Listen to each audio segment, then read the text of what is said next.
Good morning everyone, have a nice day. Vivekananda school की online class में आप सभी का बहुत बहुत हार्दिक स्वागत है।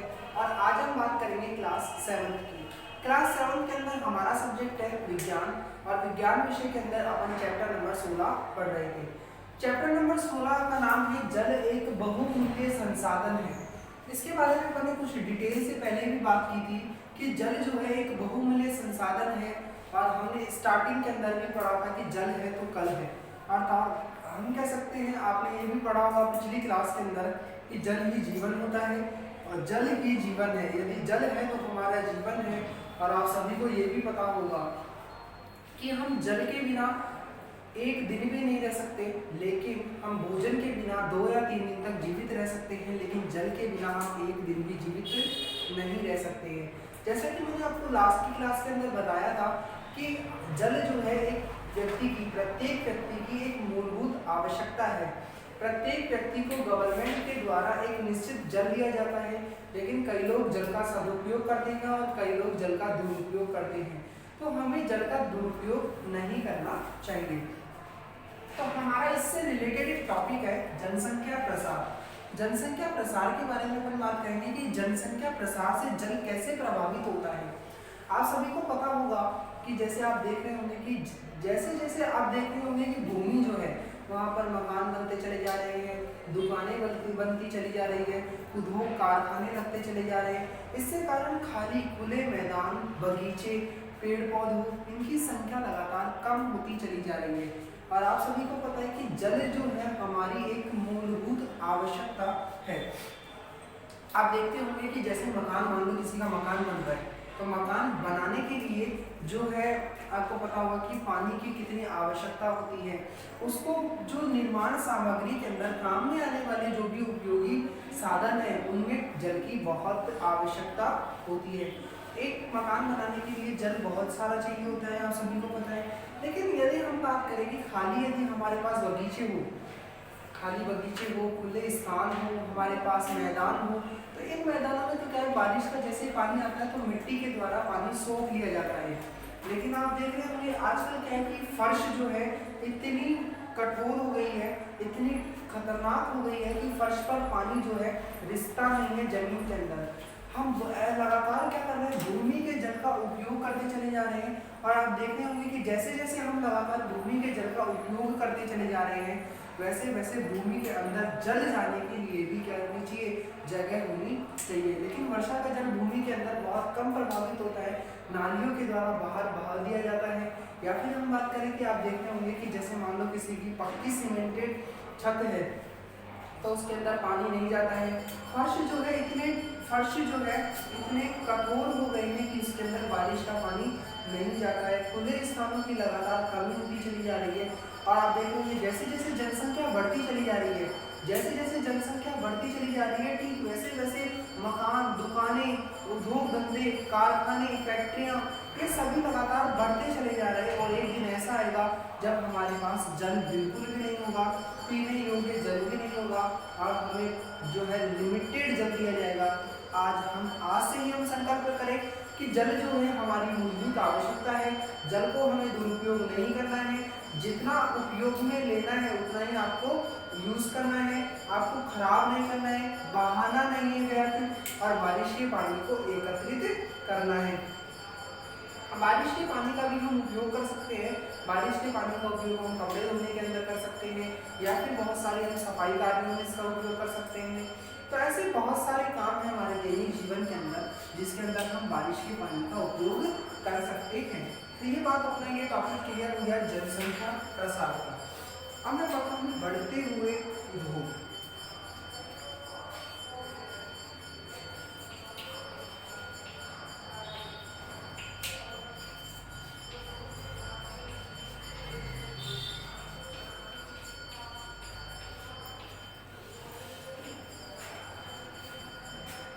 आप सभी को पता है कि बढ़ते हुए उद्योगों की संख्या लगातार सॉरी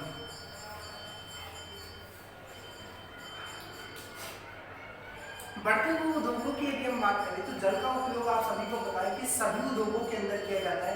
जल जो है सभी उद्योगों के अंदर, चाहे रासायनिक हो, चाहे कोई सी भी फैक्ट्री हो, उसमें जो वर्कर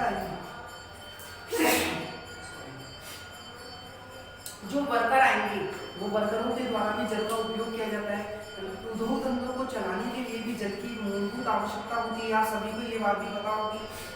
हर वस्तु जिसमें किसी भी वस्तु का उत्पादन किया जा रहा है, किसी भी फैक्ट्री के अंदर यदि किसी भी वस्तु का उत्पादन किया जा रहा है तो कहीं ना कहीं जल का बहुत उपयोग हो रहा है और उद्योग धंधों की लगातार संख्या बढ़ती चली जा रही है। अधिकांश उद्योगों के द्वारा जो जल है, अधिकांश उद्योग क्या करते हैं कि जल जो है भूमि के द्वारा निकाल लेते हैं, जिसमें भूमि के में जल की मात्रा क्या हो जाती है, कमी हो जाती है। तो जो अधिकांश उद्योग धंधे हैं वो क्या करते हैं कि पानी का बहुत ज़्यादा उपयोग करते हैं। किसी भी चीज़ का यदि मान लो कोई उद्योग धंधे उत्पादन कर रहे हैं तो उस उत्पादन में भी उनकी महत्वपूर्ण भूमिका होती है, जल की महत्वपूर्ण भूमिका होती है। आप सभी को पता है कि जो वहाँ पर वर्कर काम करेंगे वो वर्करों के द्वारा भी पानी का उपयोग किया जाता है और वो पानी कहाँ से निकाला जाता है, भूमि के द्वारा निकाला जाता है। और आप सभी को पता है हम लगातार भूमि से तो पानी निकालते जा रहे हैं, लेकिन क्या भूमि के अंदर हम वर्षा का जल जाने दे रहे हैं? नहीं, क्योंकि हमारे पास खुले स्थानों की संख्या क्या हो रही है, लगातार कम होती चली जा रही है। तो ये बात भी आपको समझना है कि जैसे जैसे उद्योग धंधे बढ़ते जाएंगे, जैसे जैसे उद्योग धंधे बढ़ेंगे वैसे वैसे पानी की खपत क्या होगी, ज़्यादा होगी। और पानी की खपत ज़्यादा होगी तो आप सभी को पता ही है कि लगातार हमारी भूमि पर जल की मात्रा क्या हो रही है, कम होती चली जा रही है। यदि हम बात करें कि ग्रामीण क्षेत्रों की, यदि हम बात करें कि ग्रामीण क्षेत्रों के अंदर यदि हम बात करें तो आप सभी को पता है कि ग्रामीण क्षेत्रों के अंदर जल लाने के लिए, पानी लाने के लिए 2 से 5 किलोमीटर दूर जाना पड़ता है, पैदल जाना पड़ता है और वहाँ से नलकूप, हैंडपंप या कुओं के द्वारा पानी लाया जाता है। तो इसका सबसे बड़ा कारण हमारे पास ये है कि हमें पानी का कम से कम उपयोग करना चाहिए। ग्रामीण क्षेत्रों के अंदर जो बच्चे होते हैं वो क्या है, पानी लाने के चक्कर में पढ़ भी नहीं पाते हैं, क्योंकि एक बाल्टी पानी लाने के लिए कम करीब 1 से 1.5 घंटा लग जाता है। 2-3 बाल्टी पानी लाने के लिए 2-3 घंटे लग जाते हैं। तो उनका टाइम जो है उनको पढ़ने के लिए नहीं मिलता है, जिसके कारण वो साक्षर नहीं हो पाते हैं, निरक्षर हो जाते हैं। तो कुल मिला के बात है, यदि हम शहरी क्षेत्रों की बात करें तो आप सभी को पता है शहरी क्षेत्रों के अंदर जो जल है वो बहुत आसानी से उपलब्ध हो जाता है। कई इलाके ऐसे हैं, मतलब अधिकतर जो इलाके हैं उनके अंदर गवर्नमेंट के द्वारा जो है पानी पाइपों के द्वारा दिया जाता है। जैसा आप सभी को पता है कि हमारे यहाँ पर पानी किसके द्वारा मिलता है, बिसलपुर के द्वारा, बिसलपुर बांध के द्वारा हमें यहाँ से पानी मिलता है। अब आप सोचो कि बिसलपुर बांध से लाइन डली हुई है पानी की और हमें सप्लाई कर रही है, और बिसलपुर बांध पर भी आप सभी को पता है लिमिटेड पानी होता है, ऐसा तो है नहीं कि बहुत ज़्यादा पानी होता है। तो हर चीज़ जो मेरा मकसद ये है कि हमें पानी का कम से कम उपयोग करना चाहिए, ज़्यादा ज़रूरत होने पर ही पानी का उपयोग करना चाहिए। ऐसे नहीं है कि आप नहा रहे हो और आपने नल खुला छोड़ दिया और आप बाहर घूमने चले गए, ठीक है। तो पानी बहना नहीं चाहिए, पानी व्यर्थ नहीं होना चाहिए। यदि हम 2 बाल्टी से नहाते हैं तो हमें 1 बाल्टी से ही नहाना चाहिए। यदि हम मान लो 5 बाल्टी से कपड़े धोते हैं तो हमें 3 बाल्टी से या 2.5 बाल्टी से ही हमें कपड़ा धोना चाहिए। हमारे देश के अंदर यदि हम बात करें तो हमारे देश के अंदर जल जो है बहुत कम मात्रा के अंदर है। कई देश ऐसे भी हैं जहाँ पर जल की मात्रा बहुत अत्यधिक है। हमारी पृथ्वी का 75% की हम बात करें, 75% भाग जो है वो जल से घिरा हुआ है। कितना प्रतिशत भाग, 75% भाग। यदि आप कभी आपने ग्लोब देखा होगा तो आपने देखा होगा कि ग्लोब के अंदर जो ग्लोब होता है उसका रंग कैसा होता है, नीला होता है।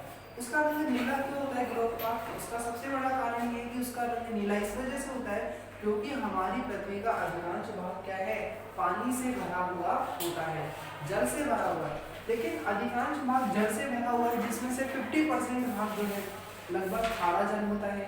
तो आप सभी को पता है खारा जो जल होगा उसको ना तो पीने के योग्य उपयोग में लिया जाता है, या फिर हम कह सकते हैं कोई भी वस्तु का उत्पादन करने में उसका उपयोग नहीं लिया जा सकता। नहाने के अंदर हम बात करें, कपड़े धोने के अंदर यदि हम बात करें, पीने के लिए यदि हम बात करें, तो ऐसे खारे जल का उपयोग नहीं किया जाता है। पानी पीने के लिए, खाने के लिए जो भी जल है वो मीठे जल का ही स्रोत काम में लिया जाता है। अब बात करें जल का वितरण किस प्रकार से होता है।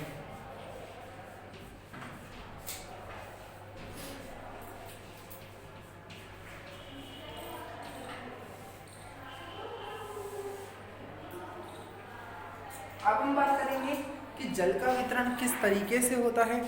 तो देखिए, आप सभी को पता है कि भारत की जनसंख्या जो है करीब 130 से 135 करोड़ के लगभग है। तो आप सभी को पता है कि 130 करोड़ लोगों की जनसंख्या जो है कितनी होती है। अमेरिका जो है, अमेरिका के अंदर, अमेरिका की यदि हम बात करें अमेरिका की तुलना में, तो अमेरिका के जो लोग हैं वो भारत का 1/3 भाग है केवल। भारत की जनसंख्या बहुत ज़्यादा है, कुछ देशों की तुलना में भारत की जनसंख्या बहुत ज़्यादा है। और आप सभी को पता है कि यदि जनसंख्या ज़्यादा होगी तो पानी का ज़्यादा से ज़्यादा उपयोग किया जाएगा। ये बात भी आप सभी को पता है। आप सभी को पता है कि भारत जो है एक बहुत विशाल देश है। और आपने देखा होगा कि कुछ स्थानों पर तो क्या होता है कि अच्छी वर्षा होती है, कुछ स्थानों पर अच्छी वर्षा होती है तो वहाँ जल ही जल है। और इसके विपरीत यदि हम रेगिस्तान की बात करें तो आप सभी को पता है कि रेगिस्तान के अंदर बहुत कम वर्षा होती है, क्योंकि रेगिस्तान के अंदर वर्षा कम होती है। और कई स्थान हमारे भारत के ऐसे जहाँ पर वर्षा ज़्यादा होती है। भारत एक बहुत विशाल देश है जिसके सभी क्षेत्रों में, भारत जो विशाल देश है इसके सभी क्षेत्रों में वर्षा एक समान रूप से नहीं होती है। आपने देखा होगा कि कई स्थान ऐसे हैं जहाँ पर वर्षा ज़्यादा हो जाती है। तो वर्षा ज़्यादा होने से मेरा तात्पर्य ये है कि वहाँ पर मान लो वर्षा ज़्यादा हो गई तो वहाँ बाढ़ आने की संभावना रहती है। यदि वर्षा कम हो गई तो सूखा पड़ जाता है, वर्षा नहीं हुई तो भी सूखा पड़ जाता है, अकाल पड़ जाता है। सूखा पड़ने का कारण है कि वहाँ पर जल की कमी हो जाती है। ये बात आप सभी को समझ आ गई। तो एक ही समय पर यदि हम बात करें कि एक ही समय पर कई जगहों पर बाढ़ आ जाती है और कई जगहों पर सूखा पड़ जाता है। जैसा कि आपने कुछ समय पहले राजस्थान के अंदर यदि देखा हो, तो अपने जयपुर क्षेत्र के अंदर यदि हम बात करें तो आपने ये भी देखा होगा कि बाढ़ जैसी ही संभावना हो चुकी थी। कितने लोग तहस नहस हो गए थे, कितने लोगों का नुकसान हो चुका था, कितने लोगों की व्यक्तित्व, उनका परिवर्तन चेंज हो गया। कुछ लोग जो है ऐसे हो गए जिनका परिवर्तन चेंज होता चला गया, कुछ लोगों का काफ़ी नुकसान हुआ, कुछ लोगों के घर उजड़ गए, कुछ लोगों को खाना नहीं मिला, कुछ मतलब आप ऐसे देखोगे कि पूरा संसार, पूरा शहर जो है तहस नहस हो गया, पानी इधर उधर हो गया। और लगातार पानी बढ़ने से कारण किसी का व्यवसाय डूब गया, किसी के क्या नुकसान हो गया, किसी के क्या नुकसान हो गया। तो हर व्यक्ति को कुछ ना कुछ नुकसान उठाना पड़ा। बाढ़ जैसे हालात नहीं थे, लेकिन यदि 1 या 2 घंटे और बारिश ऐसी ही आ जाती तो बाढ़ जैसे हालात की संभावना हो जाती। तो आपने शायद इस साल के अंदर बहुत कुछ चीज़ें देखी होगी और आप सभी को पता है कि ये साल कैसा है। और इस साल तो मुबारक हो, 1-2 साल और 1-2 महीने और बचे हुए हैं, उसके बाद में ये साल कंप्लीट हो जाएगा। फिर अपन नए सेशन से कुछ नई बातें सीखेंगे। और तो आज अपन ने ये पढ़ा कि जल का वितरण एक ही समय पर कई स्थानों पर सूखा हो जाता है और कई स्थानों पर बाढ़ जैसी संभावनाएं हो जाती हैं। तो आज अपन ये 3 टॉपिक के बारे में पढ़ा। पहला कहता है कि जनसंख्या प्रसार के बारे में, कि जैसे जैसे जनसंख्या बढ़ती है वैसे वैसे जल की आपूर्ति किस तरीके से होती है। यदि हम बात करें बढ़ते हुए उद्योगों की, कि बढ़ते हुए उद्योग जो है, बढ़ते हुए जो उद्योग है उनके कारण जल कैसे आपूर्ति किया जाता है। हमारी पृथ्वी का 75% भाग जो है किससे घिरा हुआ होता है, जल से घिरा हुआ होता है। जल का वितरण की बात करेंगे, आपको पता है कि जल का वितरण किस प्रकार से होता है, इसके बारे में भी अपन बात कर लिए। तो आज की क्लास यहीं तक, और मैं उम्मीद करता हूँ कि आपको पढ़ाया हुआ बेहतर तरीके से समझ में आ गया होगा। आज के लिए इतना ही काफ़ी है। Thank you for everyone, see you again next day. Okay, thank you.